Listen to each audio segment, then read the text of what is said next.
I'm here representing techUK. I chair their interim board where they're trying to put together a group to work with local authority suppliers. They're renewing that, having done it a few years ago. They're quite strong in other areas like in police and public sector, central government things. And somehow I volunteered to come and do this today. What I'd say is I'm using their slides, but you'll get my interpretation of their slides, probably not exactly as they would have wanted it said, because I didn't go and listen to any briefing. I just know what their themes are and some of the discussion points they're probably trying to bring through here. My day job is I run a company called IEG4, a small software house based in South Manchester, 10 staff, been around since 2006. Got to the point now where we've got 90 local authorities using our software. So understand a little bit about the market in the areas that we've been working in and pushing out in a few other things. I wanted to ask one question back. Is there anybody in the room that works for an organisation that's got more than 25 employees? All right, that's more than I thought. And the reason I asked that was coming through is a lot of change from government on looking at SMEs. And a lot of government policy is driven by how do we get SMEs more involved.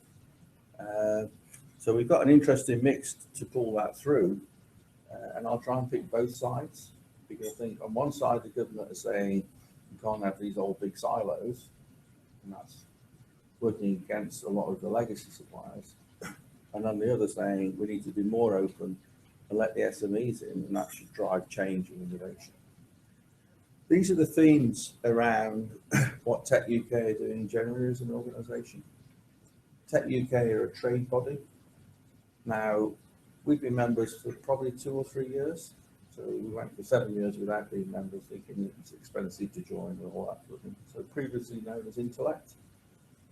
What we've gained from that is we get into these sessions, we get to hear what's going on in the marketplace. They've also a great location in London. You know, you're between meetings in London, you've normally got 2 or 3 hours to kill. Where can you go? So if you're on the right side of London, techUK is an office you can go and get free coffee and biscuits. But meet up with people and hold meetings there. It's essentially the body that try and influences government on what the industry wants them to think is the new thing. So they have a very strong push on the Internet of Things, cloud, all the new buzzwords that are going around.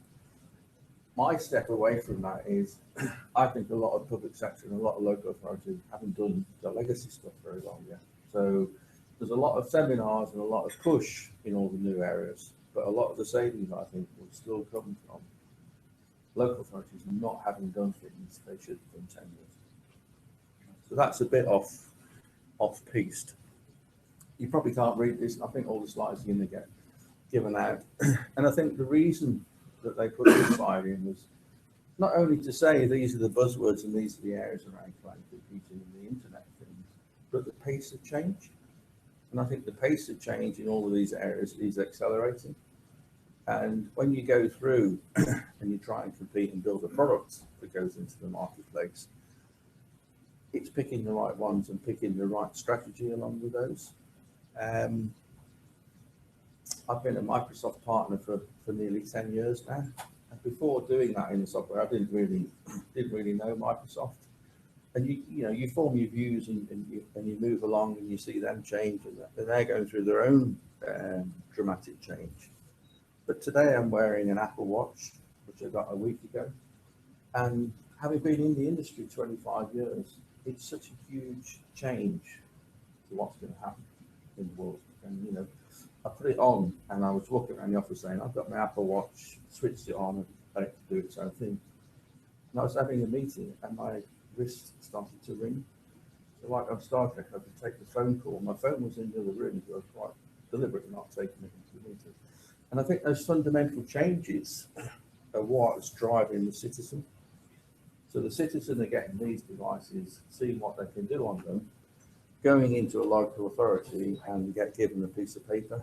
There you go, that's a 50-page form for your benefit application.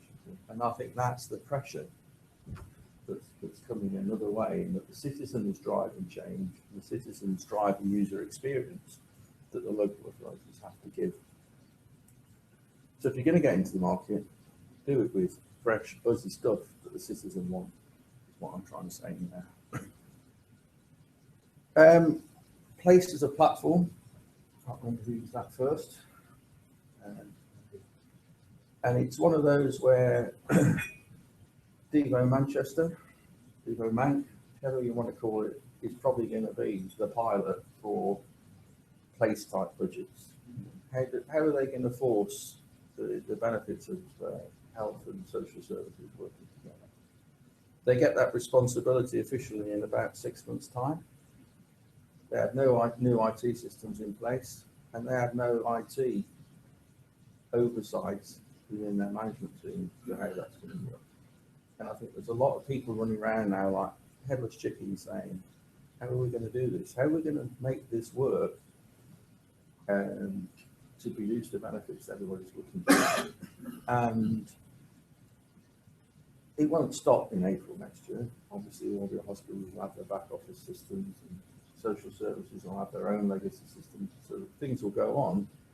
But those systems won't generate the change or the savings that is necessary from that devolution and the austerity measures that are coming forward.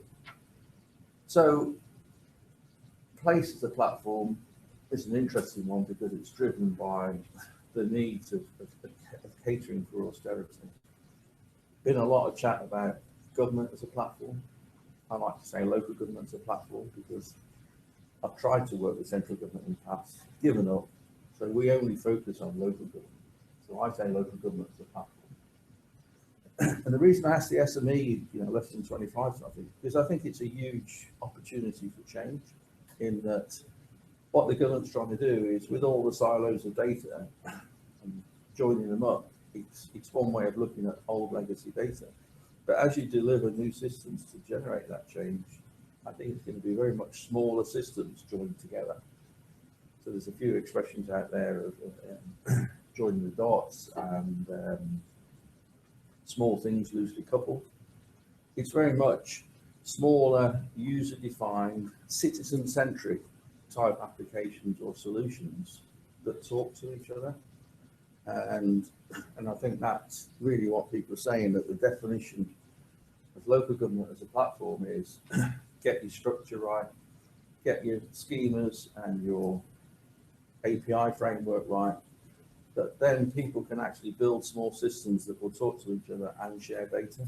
So open systems is really having the ability to share that data as you go through and build new things.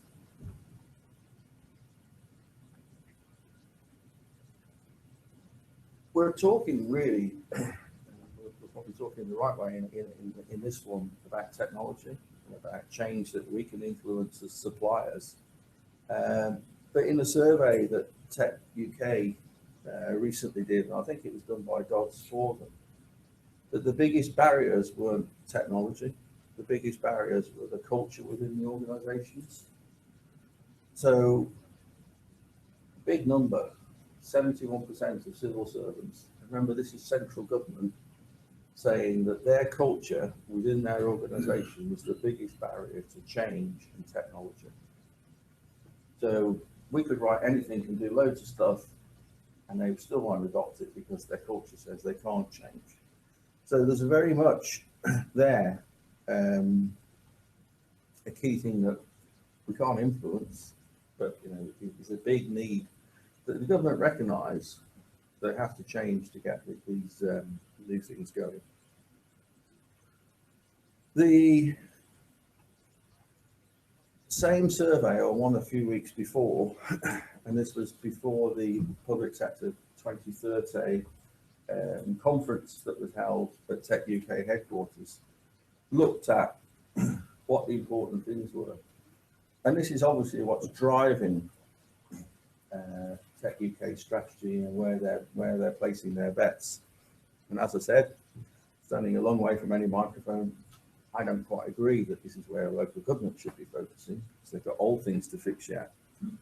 But these are the areas that you all know and understand. So the mobile now is ubiquitous.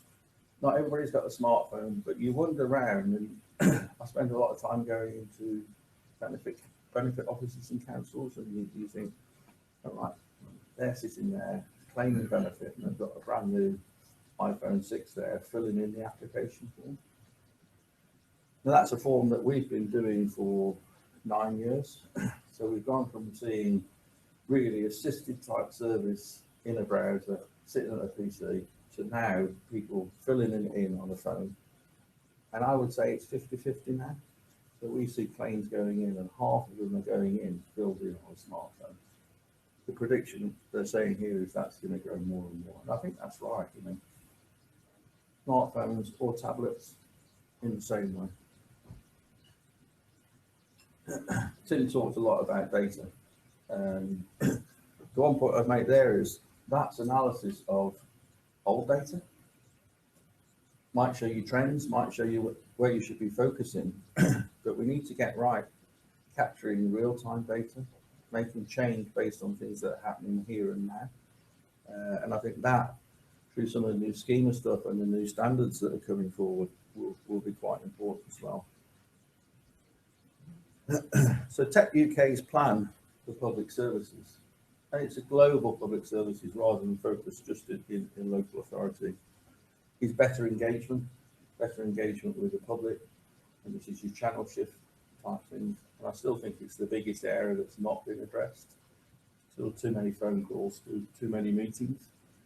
Better information, so when you're putting these systems in, push out data, make data available from the systems. And that's from, you know, historically, things that have schemas from the old days of the Labour government and Ian's early work are easier to do, because you do have national schemas. Where there aren't any, and I would say social care and health, the typical ones of those, getting data and doing new systems around it is nigh on impossible. And we started using software robots. So if there's a back office system with no API, we train a software robot to act like a human to go and get the data and bring it back. And it's that extent that you have to get to the data. And then in innovation, and I think this thing about government as a platform, pushing to SMEs, making data available, is to make it easy for small organisations to be innovative, get into the marketplace and make change. I'm not sure these are the same issues that were on the board earlier, but they're all reflecting really what is out there in the market now. Every local authority's gone through 5 years worth of cuts, and the next 5 years worth of cuts are bigger. They've all picked off the low-hanging fruit, and they now have to start to do the difficult ones, those complex ones at the top, about integrated social care and health, channel shift. And really, I think it's one of those where I think there needs to be some lead from government in terms of schemas and standards. I think there's lots of conversations going on about it, and lots of organisations putting their hand up saying we can help you with this. But it will be quite key to making the whole strategy work.